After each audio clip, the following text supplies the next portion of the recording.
सुनि मुनि वचन लखन मुस्काने, बोले परस घर ही अपवाए। सुना सभी लोगों ने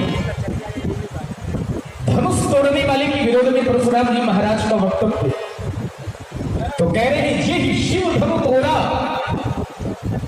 भगवान शंकर का धनुष तोड़ने वाला परशुराम जी उसको अपना शत्रु मान रहे हैं। जे शिव धनु तोड़ा तो सहस बाहु समसो ऋत मोरा।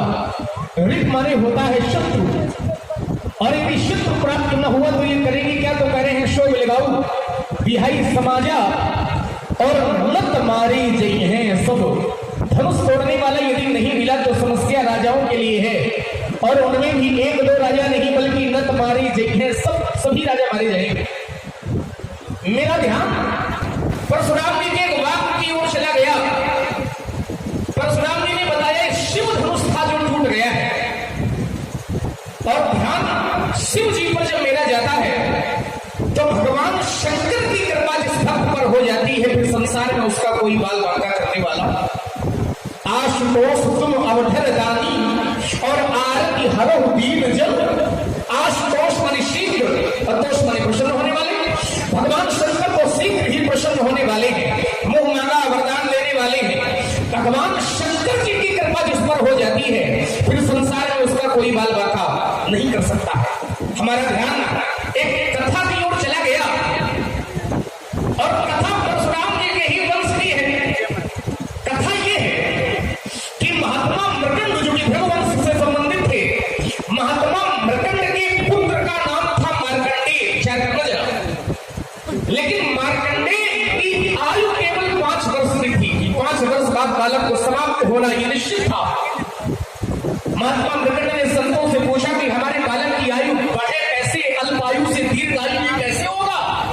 तो महात्माओं ने उत्तर ये दिया कि यदि भगवान शंकर जी की कृपा हो जाएगी तो ये अल्पायु से दीर्घ आयु हो सकता है, क्योंकि भगवान शंकर की ये सामर्थ्य है कि भागु में सके त्रिपुरारी। भगवान शंकर को होनहार को भी मिटाने की शक्ति रखते हैं। बालक ने भगवान शंकर की आराधना प्रारंभ कर दी, और होते होते वह दिन आ गया जिस दिन बालक की आयु समाप्त होनी थी। लेकिन बालक भगवान शंकर के मंदिर में शिवलिंग के समीप में बैठ करके भगवान शंकर की आराधना में लीन था, और इतने में ही यमराज आ गए। यमराज मृत्यु के देवता माने काल आ गए, लेकिन काल बालक के प्राण नहीं ले सके। क्यों नहीं ले सके? काल को भी उल्टे पैर वापस लौटना पड़ गया, क्योंकि बालक पर काल नहीं बल्कि महाकाल की कृपा हो गई।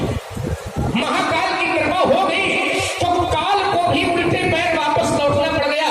हमारे कहने का तात्पर्य कि बालक भगवान शंकर से जुड़ गया था, भगवान शंकर की शरण में था, तो फिर यमराज भी बालक का बाल बांका नहीं कर पाए। यमराज क्यों? क्योंकि बालक शिव जी से जुड़ गया था, भगवान शंकर की कृपा हस्त उस बालक के ऊपर हो गई थी। तो विचार यह करने लगा कि जब बालक शंकर जी से जुड़ गया और बालक का बाल बांका यमराज नहीं कर पाए, तो धनुष तो भैया ये जीवन भर शंकर जी से जुड़ा रहा था। जो धनुष ये टूटा है आज, ये तो सदैव भगवान शंकर से जुड़ा रहा, ये तो भगवान शंकर के हाथों की शोभा था। तो जब यमराज उस बालक का बाल बांका नहीं कर पाए तो फिर धनुष तोड़ने वाला आखिर धनुष तोड़ने में सफल कैसे हुए?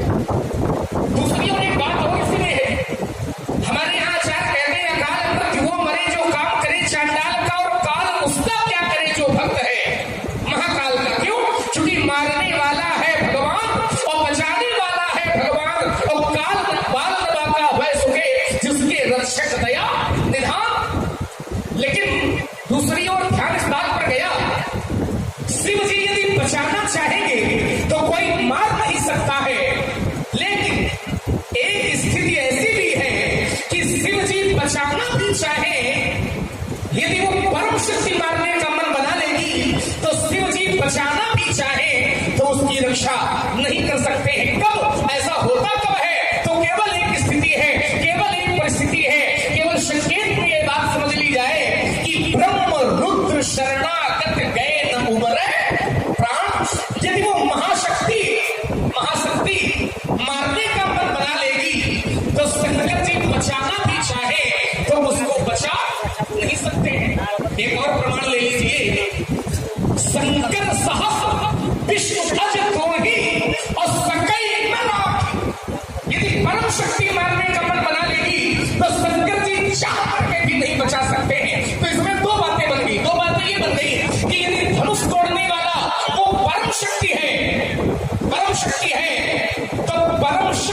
धनुष टूट गया है महाराज। शंकर जी जैसे आपके गुरु जी, जैसे आप अपने गुरु जी की सेवा में खड़े हैं, एक बात इस पक्ष से मैं भी आपको बता दूं कि जैसे आप भगवान शंकर के शिष्य हैं, जैसे आप भगवान शंकर की सेवा में खड़े हैं, ठीक वैसे ही धनुष तोड़ने वाले ने भी धनुष गुरु जी की सेवा में ही तोड़ा है। क्योंकि जब तक गुरु जी ने आदेश नहीं दिया है तब तक धनुष तोड़ने वाले ने धनुष का खंडन नहीं किया है। तो धनुष तोड़ने वाला अपराधी नहीं है। जैसे आप गुरु जी के सेवक, तो धनुष तोड़ने वाले ने भी गुरु सेवा का कार्य किया है, तो आप धनुष तोड़ने वाले को शत्रु न माने। धनुष टूटा है, राजा जनक की कन्या का विवाह हो गया है, और किसी की कन्या का विवाह हो जाए ये तो बड़ी अच्छी बात है, मांगलिक कार्य है, धार्मिक कार्य है। धनुष टूटा है तो शिव प्रसन्न हो गए हैं, तो चाप खंड में डाले और देख लोग सब भय। धनुष का टूटना देख करके सब प्रसन्न है, और जब सब प्रसन्न है तो आप महाराज प्रसन्न हो जाओ, मार काट की बातें काहे कर रहे हैं? आज तो एक टूटा है। हमने अपने बचपन में जाने की कभी धनुषा तोड़ी, तब आपने कभी ऐसा क्रोध नहीं किया जैसा क्रोध आपाश कर रहे हैं। बहु धनु ही तोड़ी लड़का, लेकिन कबूल अशिष गीत को साई, कभी आपने ऐसा क्रोध नहीं किया जैसा क्रोध आपाश कर रहे हैं। तो क्या इस धनुष से ममता है? अच्छा, ममता की भी दो दिशाएं होती है। कोई कोई ममता की दिशा को संसार से जोड़ देता है, लेकिन कोई कोई संसार से नहीं बल्कि भगवान से जोड़ देता है। जननी जनक बंधु शुद्ध दारा तब धन भवन सुहृद परिवारा, और सबके ममता काट बटोरी तो मम पद मनई बांधी बर। भगवान कहते हैं सबकी ममता के तारों को बटोर करके एक रस्सी बना करके मेरे चरणों में बांध दो। देखिए, ममता जो संसार से की जाए वो ममता वासना का रूप है, लेकिन जो ममता भगवान से की जाती है वो वासना नहीं, वो तो उपासना का रूप बन जाती है। तो परशुराम जी इस धनुष से क्यों ममता कर रहे हैं? धनुष से ममता करने का कारण क्या है? धनुष से ममता करने का हेतु क्या है? एक धनुष पर ममता के हेतु वह मैं जानना चाहता हूं। आइए सुनेंगे भगवान श्री